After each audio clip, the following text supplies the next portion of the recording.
Welcome back to Real Shit, where we like to talk real shit all day, every day, all for the love of movies. I am Joe. Before I get into it, please like, comment, share, subscribe to the channel, hit the bell for notifications. Any little bit of feedback or support would be greatly appreciated.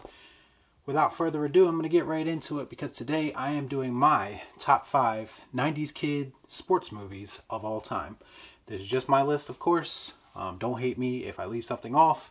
I'd love to hear your list in the comments down below, so please share that with me and we can discuss further.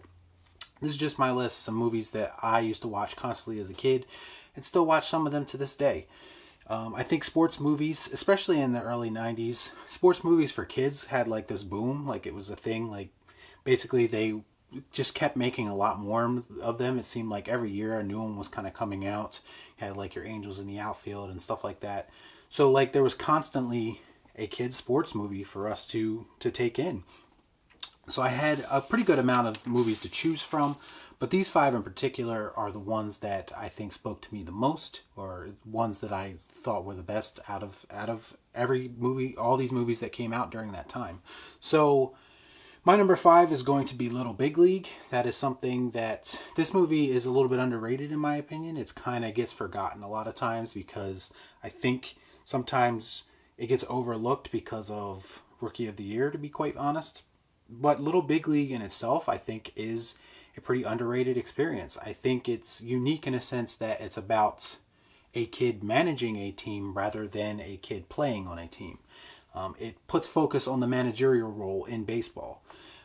Also, he's managing in the major leagues because his grandfather dies, leaves him the team, and then he eventually makes himself manager because he feels like, because of his baseball knowledge, that he could do a better job than the guy they had in there already.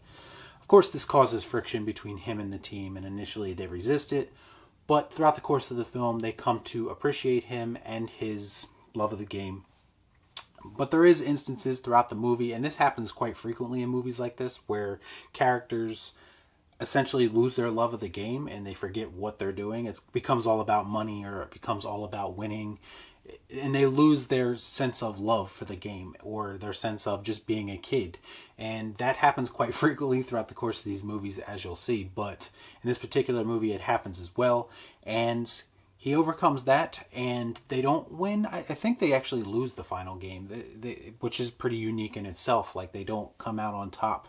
But it actually helps to hammer home the idea that maybe this is not the best role for him. Like, maybe he bit off more than he can chew being a kid and trying to manage a major league sports team, and eventually steps down. So there's definitely some values and some lessons to be learned from this movie, and I think it's pretty underrated, and I think you should check it out definitely if you haven't before. I will say that this movie and my next movie both feature plot lines or subplots, whatever you want to say, where a major league player tries to get with the main kid's mother, and that's kind of a common thing for some reason in both these movies. So I think there are some similarities between these two movies, and that's why Little Big League tends to get overlooked at times. But my number 4 is Rookie of the Year, which was released in 1993, a year earlier, and I think this one's unique in a sense that it's a kid playing in the major leagues. He's not playing Little League, he's not playing with people his own age. Just the concept of a kid being able to play in the major leagues was pretty cool as a kid watching that, like to see someone like you playing with adults. And I think the premise is kind of ridiculous, to be quite honest. I mean, he slips on a baseball and breaks or dislocates his arm, and this gives him the ability to throw really hard, and it gives him a cannon for an arm. So they basically signed him to be a pitcher. And it's all good for most of the movie, but eventually, like with the other movies on this list, he kind of forgets what it means to be a kid. And there's even a moment in the movie where it's at the very end in the final game, and where he loses the ability to throw fast, and he has to come up with creative ways to get out of the situation that he's in, because you got people on base, you got people at bat, and he still has to get out of this game and try to get a W. And I think that's pretty cool too, how they were able to kind of flip the whole concept of the movie on its head and just go a different route for the final act of the movie, which I think is pretty cool. There's a lot of pretty quotable lines in this movie, I will say. Also, when he's making fun of the pitcher and he's talking about he has a big butt and kind of antagonizing him, I think that's pretty memorable, and all the mispronunciations of his name, Rowan Gardner. I think that's something that people remember quite fondly about this movie. But overall, very good kids movie, Rookie of the Year. I highly recommend it. My number 3 is Little Giants. This is the only football movie on this list, and to be quite honest, I can't really think of any other child football movies. There's high school football movies, there's adult football movies, but I can't think of any other really child football movies. Probably for good reason, because I think, especially nowadays, it would never work because of all the CTE stuff, the concussions, all that. There's a lot of issues with people, and people having issues with kids playing football or midget football or whatever the case may be. Like, some people think kids shouldn't play it. But back in this time, back in the early 90s, we didn't really think about stuff like that. It was just kids having fun and doing what they want to do, and it was their favorite sport. Another aspect of this movie that we didn't really think about but would kind of probably be over-critiqued nowadays is the Icebox character. And I can't tell if woke people would like this movie or hate it. I'm not really sure. But the Icebox character is a girl, and she wants to play football, but everyone is kind of denying her that. They're kind of telling her, you need to be a cheerleader, you need to do this, you need to do that. She kind of goes along with it because she does develop feelings for a boy, and she thinks that being a cheerleader is going to make him look at her differently. But she comes to the realization eventually that she just needs to be herself, and what she wants to do is play football, and that's what she does. And so I think there's a cool message there, but I think in today's age, it probably wouldn't work because people would overanalyze it or say that it's toxic for them to be telling her, like, but that's part of the story. That's part of her progression, is people denying her and then her overcoming it.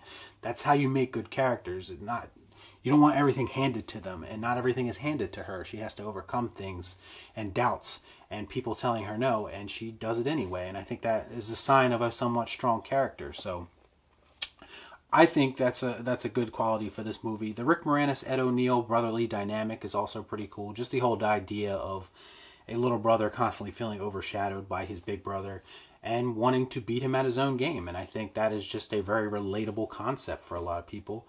And yeah, it definitely helps the movie to not age, because it's kind of a timeless idea, the whole idea of just kind of wanting to beat your older brother at something. I don't even have a brother, and I understand that. You know what I'm saying? So the final game, of course, most of these movies have final games, of course, but this particular one I think is really well done, because a lot of the characters, the kid characters, kind of overcome these pitfalls that they've been dealing with. Like, a kid has been missing his dad, so he doesn't play as well, he's distracted. A kid can't catch, but he comes through and catches. So you get a lot of those climax moments where the character finally comes into his own and overcomes his deficiencies and plays the game of football and is able to beat someone that is supposed to be better than him. It's kind of an idea that's in all of sports movies, but particularly in kids' sports movies. So I just think it's a very good finale also, and I highly recommend Little Giants as well if you haven't seen it. My number 2 is The Sandlot. I'm sure this would be a lot of people's number 1, and to be quite honest, I could very easily put it at number 1 as well. I'm not in any way taking anything away from it by putting it at 2. It came out in 93. This movie is, to me, so much more than just a baseball movie. It's about nostalgia. It's about being a kid in the 50s during summertime, and just a snapshot of that time and how different things were and how much more simple everything was. And it was just about going with your friends and playing baseball. And I think that's just a really cool, timeless concept, and it makes this movie not age. Like, if you watch it, there are elements of, like, the special effects with the dog and all that do age a bit, but the ideas behind this movie don't age. Like, they're timeless ideas, and I think that's really important. There's tons of iconic scenes in this movie, from the swimming pool scene, which again would have people probably having their heads explode in 2020, but back then we didn't care. We didn't really think about stuff like that. It was just a movie, and we took it for what it was. So yeah, there's a swimming pool scene. There's the attempt to retrieve the ball from the yard after it's hit over the fence. The s'more scene, where the iconic line, "You're killing me, Smalls," comes from. The carnival scene, where they all throw up after eating the big league chewing tobacco. And of course the final chase scene, where Benny is attempting to outrun Zeus the dog after he obtains the ball. But all Zeus really wants to do is play, and you find out later on. But he's been built up this whole time as a beast, so you're thinking in your head that Benny's in real danger. So yeah, so there's plenty of iconic scenes in this. I think it's cool how it portrays baseball and the legends of baseball as like these, I guess you could say, mythical things, almost godlike. And that's something that's a bit missing from the game of baseball, I think, today, in a sense that it's kind of been overexposed, and it's also been exposed in a sense with the whole steroids and cheating scandals that go along with modern sports now. So you don't get that mythical feeling when you think about baseball players now like you did back in the day. And I think this is, again, a snapshot of that in a simpler time. It's a great cast of characters. Of course, the great Hambino, or Ham, whatever you want to call him, he's probably the most memorable character from the movie. Carries the movie and steals most scenes that he's in, to be quite honest. Very iconic character, and one that everyone can relate to and laugh at and love with and be in love with. So I think it's unique. This movie, of any of the other movies on the list, this one is most unique because it doesn't end on a final game. Like, that is a kind of a staple of sports movies, where you have to come up against your rival or come up to a playoff game or whatever the case may be. There's a big game moment. Now, there is a big game in the movie, but it comes halfway through when they beat that other rival team. But that's not the climax. Like, the movie continues on after that. The climax is actually getting the ball back. Like, that is the linchpin for the whole movie. Like, that's the thing that is that's the thing that they need to accomplish. Like, it has nothing, it doesn't necessarily have anything to do with the game of baseball. It's just retrieving this ball so the kid doesn't get in trouble or doesn't get worse. Because if I was that dad, I'd be super pissed. It'd be beyond being in trouble. I mean, when you take a ball that has Babe Ruth's signature on it and basically use it to play ball with, because you don't know who Babe Ruth is, I mean, that is pretty much one of the worst things you can do, I'm sure, to any memorabilia or baseball fan. So the Sandlot is definitely up there and deserving of the number 2 spot. My number 1, and I cheated a little bit here because it's actually 2 movies, but I'll explain why. It's Mighty Ducks 1 and 2. Mighty Ducks 1 from 92 and Mighty Ducks 2 from 94. So hockey is my least favorite sport, to be honest with you. I don't watch hockey. I don't really care about hockey. I'm sorry if I offend any hockey fans that might watch this, but it's just never been something that I've been into. But for some reason, these movies were a staple of my childhood watching. Like, I would watch the Mighty Ducks all the time. Anything that I know about hockey pretty much comes from these 2 movies, because I know nothing about hockey otherwise. So if they're lying to me and something's not right in this movie, then I have a false perception of what hockey is, because this is all I have to go back on. I think the best thing about this movie is the Emilio Estevez character and his progression throughout it. And it's both movies, and he kind of has the same arc in both movies, so you can almost say they just took the first movie and kind of remade it with just a different setting and putting it in the Olympics instead. But he kind of goes through this progression of, and it's something that's not common in these type of movies, but his character has some depth. Like, the kid, he started as a kid hockey player who messed up in the big game, didn't win the big game. Like, most times kids win the big game. In this particular case, he didn't. He was kind of looked down upon for it. He kind of lost his confidence as a hockey player, of course. Went into a completely different field, being a lawyer, and essentially loses his love of the game. And he has to kind of slowly rediscover that love through the course of basically having community service and managing or coaching this Pee Wee hockey team.